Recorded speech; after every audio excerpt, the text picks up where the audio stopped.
Somos el pueblo de Dios, su sangre nos redimió para darnos poder y su Espíritu dio para que seamos testigos de Él.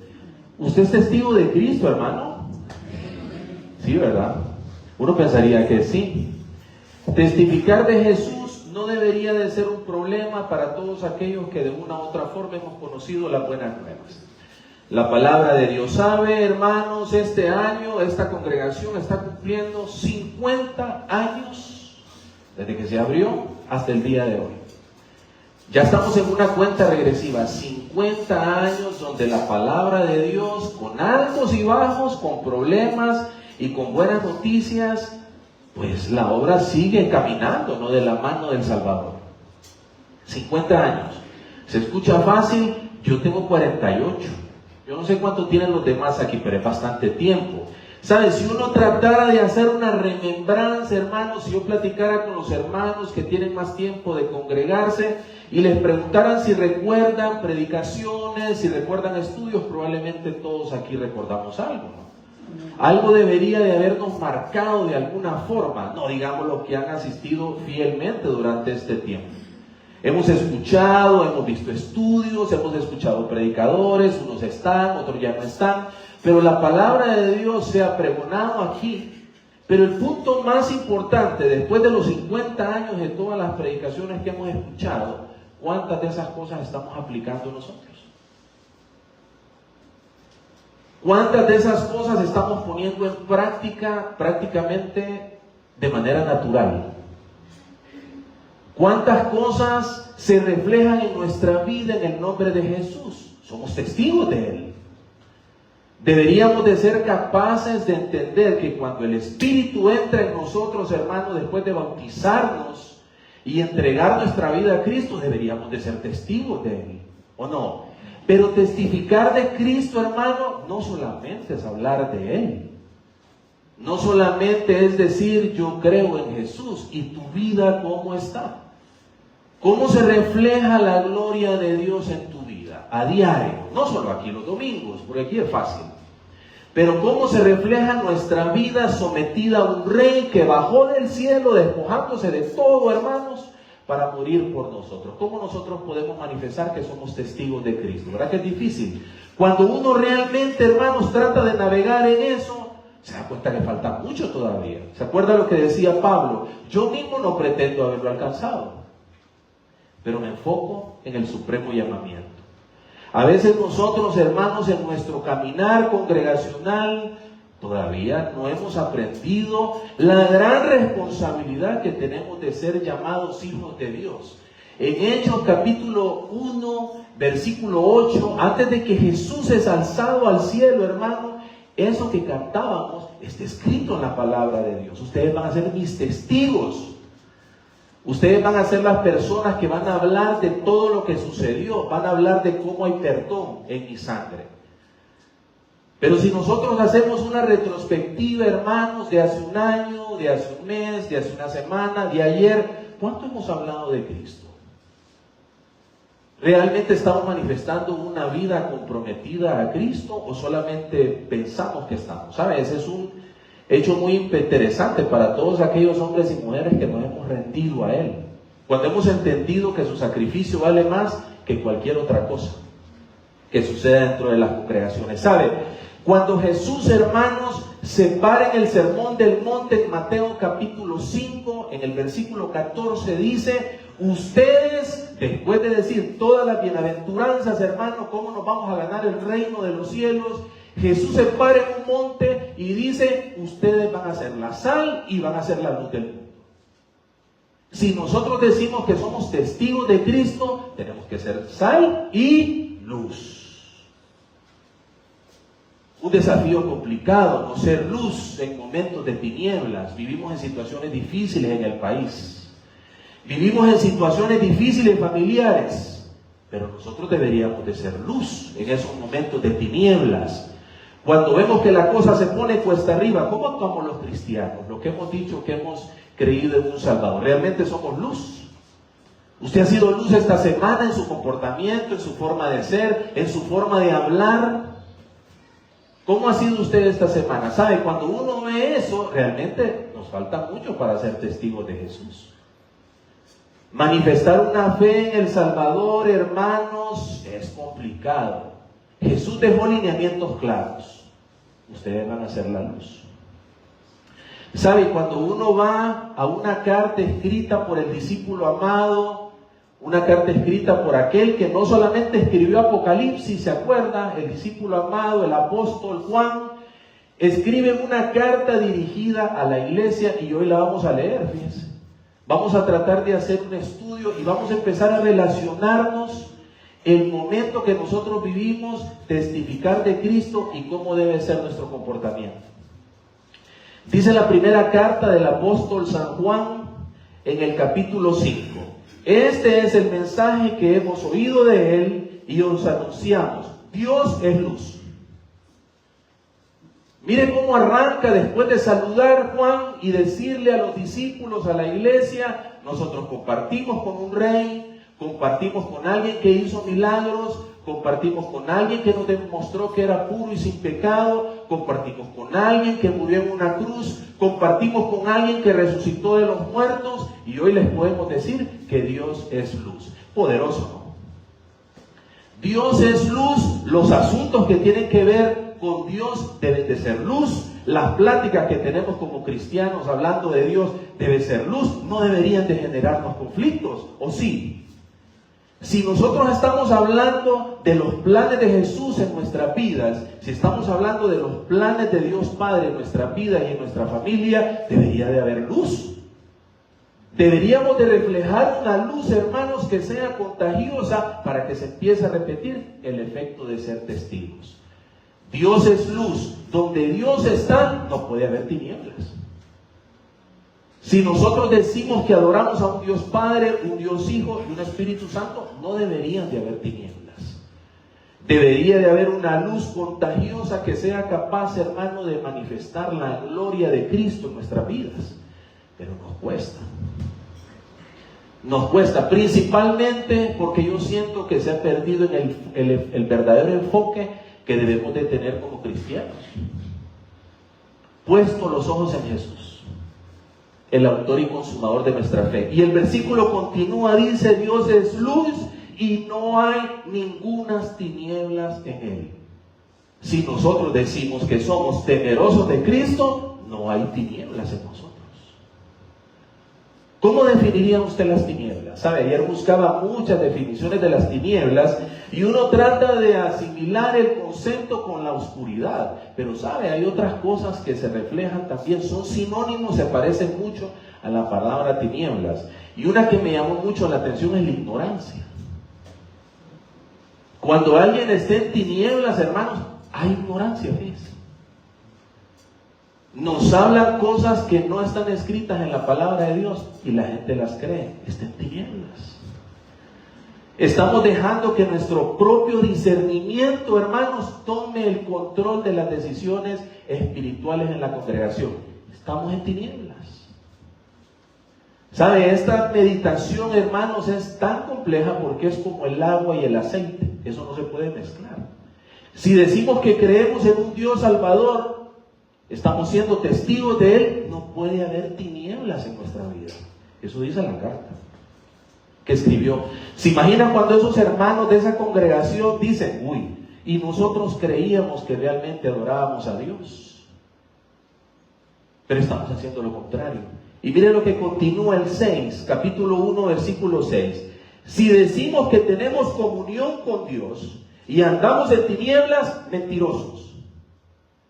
Si decimos que tenemos comunión con Dios, congregándonos y estamos peleando entre nosotros, somos mentirosos. ¿Amén, hermanos? Amén. Si decimos que tenemos comunión con Dios, ¿cómo podemos estar en conflicto con nuestra propia familia? ¿Cómo podemos ser peleones, pleiteros en nuestro trabajo?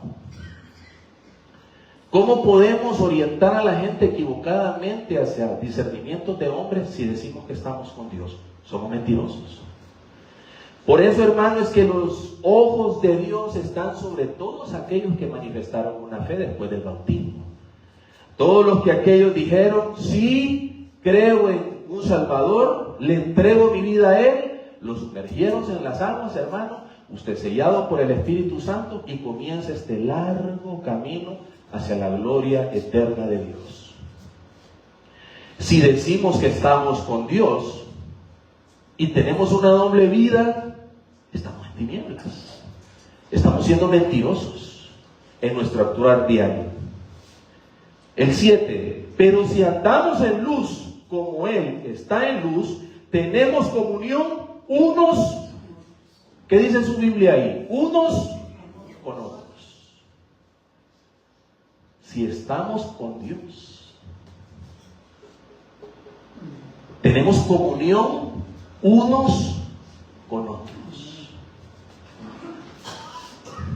Es lo que dice la palabra de Dios. ¿Sabe? Cuando uno entiende esto, hermano, se da cuenta que realmente el proceso de ser testigo de Cristo no es tan fácil. Principalmente, hermanos, porque a pesar de que en la carta que escribió Lucas en Hechos comienza, dice, arrepiéntanse, arrepiéntanse, arrepiéntanse, a nosotros nos cuesta.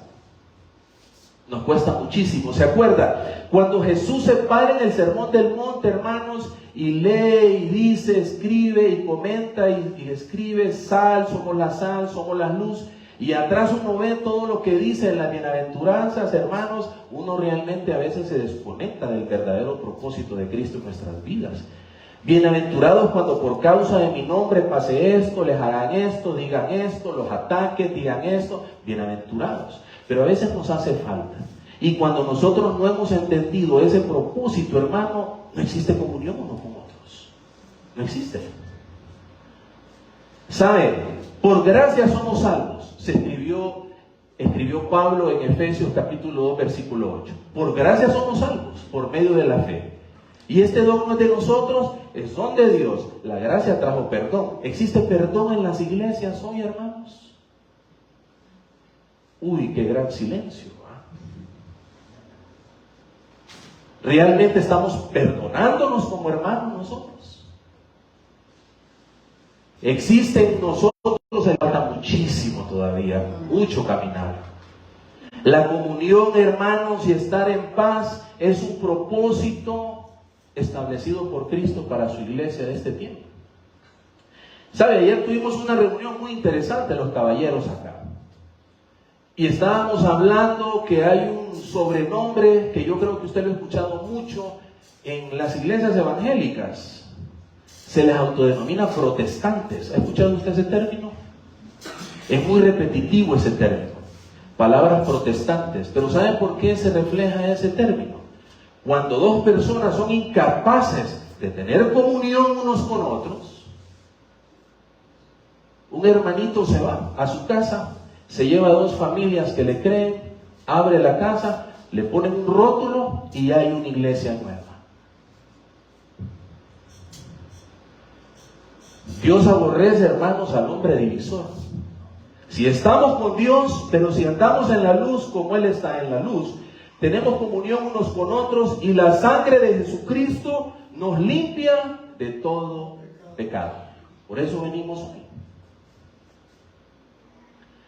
Hoy nosotros, hermanos, los que sabemos que no son nuestras fuerzas, los que sabemos que necesitamos a un Salvador, hermanos, para seguir creciendo, seguir fortaleciendo nuestras convicciones, hoy venimos a tomar los elementos.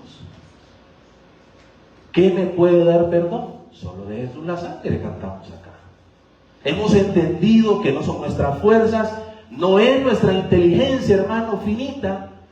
No es nuestra inteligencia finita, no es nuestro discernimiento, no es lo que yo creo, no es lo que me enseñaron en el transcurso de los tiempos. Es, si andamos con Dios, estamos en luz y su Hijo nos limpia de toda maldad, teniendo comunión unos con otros.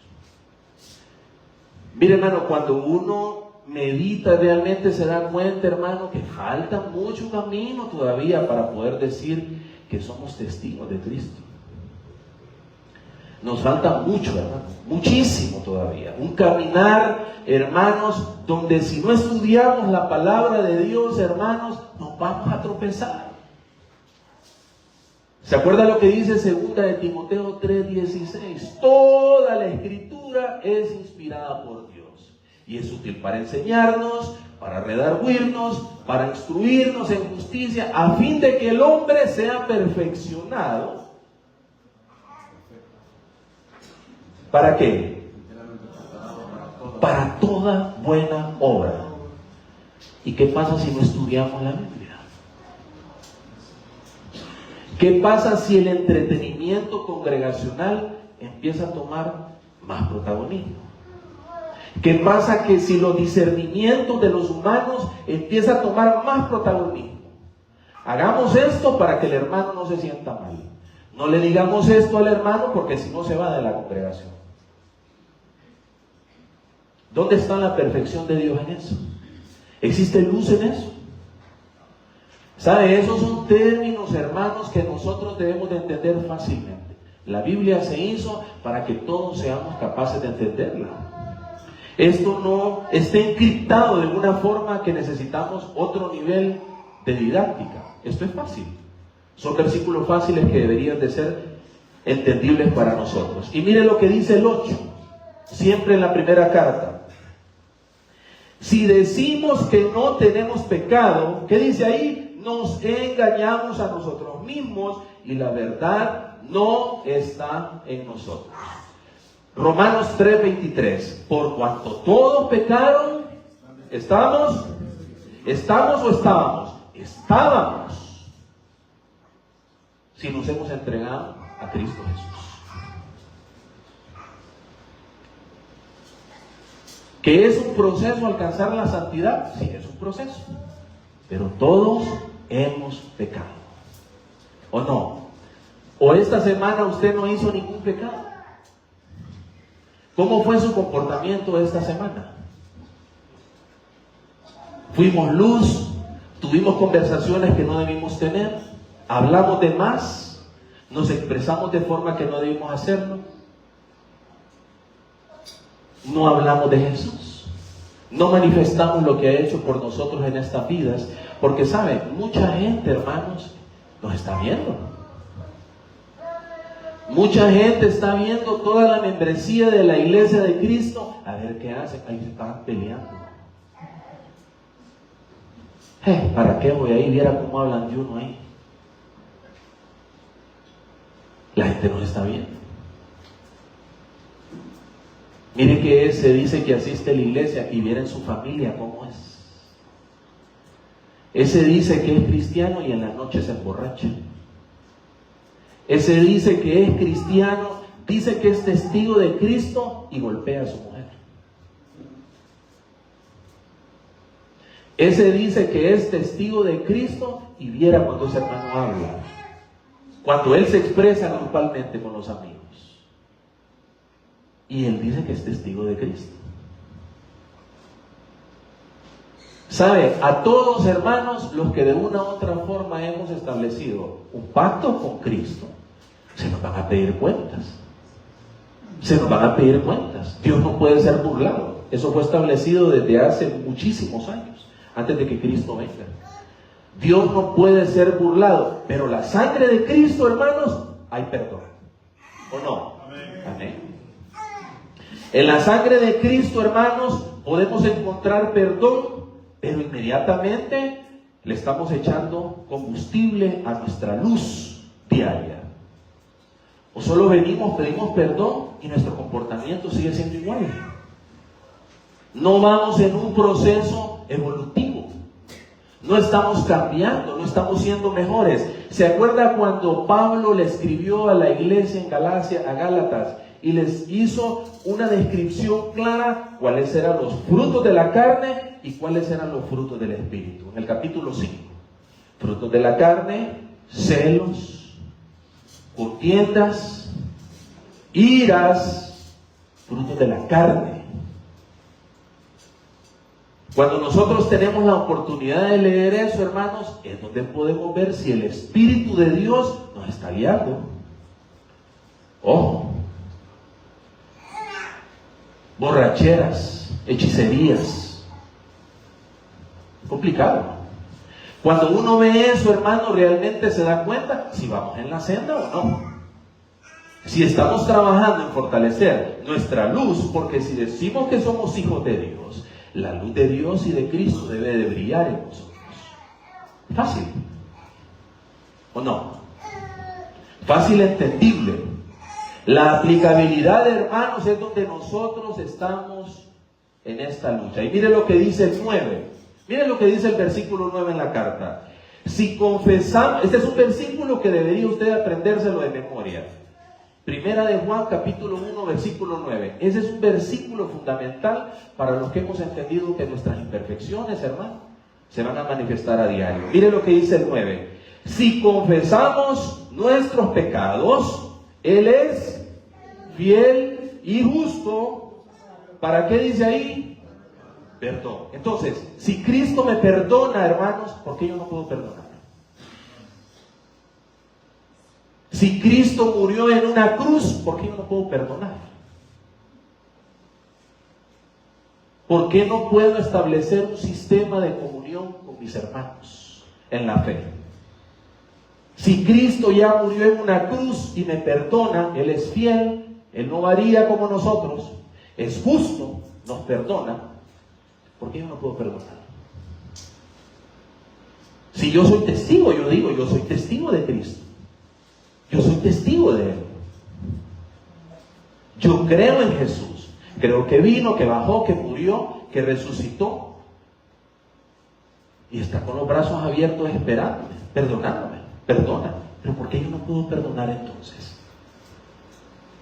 ¿Por qué no puedo perdonar a mi hermano en la fe? ¿Por qué no puedo perdonar a mi hermano de familia?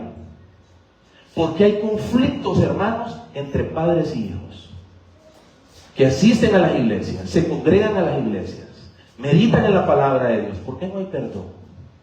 Parece que esa luz le falta todavía. Le falta todavía. A veces inclusive, hermanos, lastimosamente, ni nosotros mismos atrevemos a perdonarlo. Es que yo voy así. Es que yo soy así y nadie me va a cambiar. Es que así me formó mi papá y mi mamá y yo tengo ese problema, ¿saben? En uno de los estudios que estamos llevando en nuestra congregación, les comentaba a los hermanos ayer, se hizo una pregunta. Habemos más de 40 personas estudiando, 40, 50 personas estudiando, y se hizo una pregunta en común. Describa 3 problemas que tiene usted que usted sabe que necesita mejorar. Y sabe, no todos, pero más del 90% colocaron el orgullo. Más del 90% de los encuestados, hijos de Dios, se congregan en iglesias de Cristo, asisten los domingos, van a estudio los jueves, hacen cultos en hogares, hacen visitas, se reúnen con las damas, se reúnen con los hermanos. La mayoría dice, mi problema es el orgullo. Y entonces, hermano, ¿dónde está la luz de Cristo en usted si usted no se ha dejado transformar? ¿Verdad que es difícil? Ser testigo de Cristo, hermano, es un gran desafío para todos nosotros. Principalmente si no dejamos que el Espíritu de Dios nos transforme. Y mire lo que dice el 10. Si decimos que no hemos pecado y le hacemos a Él mentiroso y su palabra no está en nosotros. Hermanos, la santidad es un proceso. Es un proceso que se logra día con día, dejando que el Espíritu de Dios nos cambie, nos ayude a mejorar, que te dejemos que la luz de Dios brille en nosotros, sin necesidad de hablar. Nuestro comportamiento, nuestra forma de ser, nuestra comunión con los hermanos. ¿Sabe? ¿Se imagina usted cuando Juan está escribiendo, hermanos, y después, hermanos, lo remata en el capítulo 4, hermanos? Remata la iglesia que le escribe y mire lo que dice en el capítulo 4, versículo 7, hermanos. Si usted tiene su Biblia, ábrala y léala. Y si no la trajo, alguien que esté cerca, por favor, comparte. Mire cómo remata Juan en esa carta. Capítulo 4, versículo 7. Amados, amémonos unos a otros, porque el amor es de Dios. Y todo aquel que ama es nacido de Dios. Es nacido de Dios. ¿Y qué dice después? Y conoce a Dios. Te amo, le dice. Amémonos unos a otros. ¿Se acuerda cómo lo describió el apóstol Pablo en aquella carta? ¿Qué es el amor? Benigno. Todo lo soporta. No se jacta. ¿Sabe? Hemos estado estudiando a título personal la vida de Moisés. Y liderar grupos, hermano, es complicado. Estar en grupos donde hay personas es complicado. Si dicen que ya nacieron de Dios, si dicen que conocen de Dios y no aman, ¿qué dijimos atrás? Mentiroso. ¿Verdad que es una relación bien fácil de entender? Si decimos que somos temerosos de Dios, si decimos que creemos en un Salvador que va a regresar, porque Cristo va a regresar, hermanos. Si decimos que Dios va a regresar y no amamos, no hemos conocido a Dios, porque Dios es amor. ¿Sabes? Es una relación bien fácil, muy entendible. No debería de ser tan conflictiva de nosotros entenderla día con día. Si usted, por ejemplo, todavía no le ha entregado su vida a Cristo, hoy es un buen día. Pero sepa, hermanos, que hay que dejar que el Espíritu de Dios, después de nacer de las aguas del bautismo, nos empiece a guiar. Dejar que el alfarero, hermanos, empiece a moldearnos, empiece a quitarnos las imperfecciones, las burbujas, dejarlo que le vaya dando forma. ¿Te gusta pelear? ¿Vas a dejar de pelear? ¿No puedes hablar bien? Te voy a enseñar cómo vas a hablar bien. ¿Te gusta el chisme? Te voy a quitar el chisme. ¿Te gusta tener conflictos? ¿Tenés problemas con tu orgullo? ¿Sos impaciente? ¿No puedes perdonar? Entonces el alfarero, hermanos, empieza a moldear el Espíritu de Dios. Bienaventurados los que no ven y creen, porque de ellos es el reino de los cielos. Nosotros hoy, hermanos, confiamos en que el Espíritu de Dios esté en nosotros. Nosotros confiamos que el Espíritu esté en nosotros y nos guía hacia la verdad. Pero hay que dejarlo. ¿Sabe? Ya para cerrar, hermanos, ¿sabe? Yo desde hace mucho tiempo he hecho una relación a título personal y le comentaba a los hermanos cuando estábamos estudiando hace algunos meses, años atrás, acerca de cómo el cristiano debe de entrar en una metamorfosis. Y les mencionaba, hermanos, que el término metamorfosis, si usted no lo conoce biológicamente, usted lo puede buscar. La metamorfosis, hermano, hay muchos seres vivientes que la tienen hoy en día, sigue estando vigente la metamorfosis. Pero la que más me llamó la atención es la de la mariposa. La mariposa es un gusano, hermanos, que se arrastra y después empieza un proceso llamado metamorfosis, donde va cambiando desde adentro hacia afuera para convertirse en algo hermoso. Para convertirse en algo que tiene funciones después de arrastrarse por el suelo, hermanos. El gusano puede volar muy alto. Así deberíamos de ser los cristianos. Sabemos de dónde nos sacó Cristo. Deberíamos de empezar a evolucionar. ¿En qué parte está usted de ese proceso? Ya conocimos a un Salvador. ¿En qué parte estamos? ¿En qué parte estamos? ¿Sumos sacerdotes? ¿Sumos sacerdotes? ¿Dónde estamos? De estar arrastrados en tinieblas, Jesús nos sacó, nos perdonó. ¿En qué parte estamos ahorita? Y sabe, con este versículo voy a cerrar. Uno de los perseguidores de los cristianos, un hombre, hermano, que se encargaba de perseguir a todos aquellos que manejaban, que estaban convencidos que había venido un Salvador. Un hombre formado intelectualmente, muy capaz, que formó parte fundamental en el Nuevo Testamento, el apóstol Pablo. El apóstol Pablo estuvo, hermanos, presente. Algunos teólogos piensan que él dio la orden para apedrear a Esteban, el primer mártir de la iglesia primitiva. ¿Saben qué escribió Pablo, hermano? Pablo fue perseguido. ¿A cuántos habrán perseguido? No lo sé, pero probablemente fueron muchos, porque después los mismos judíos lo querían matar en varias ocasiones. Ya el hermano no debe hablar mucho de eso. ¿Saben qué escribió el apóstol Pablo, hermanos? En la segunda carta a los Corintios, capítulo 5, versículo 17.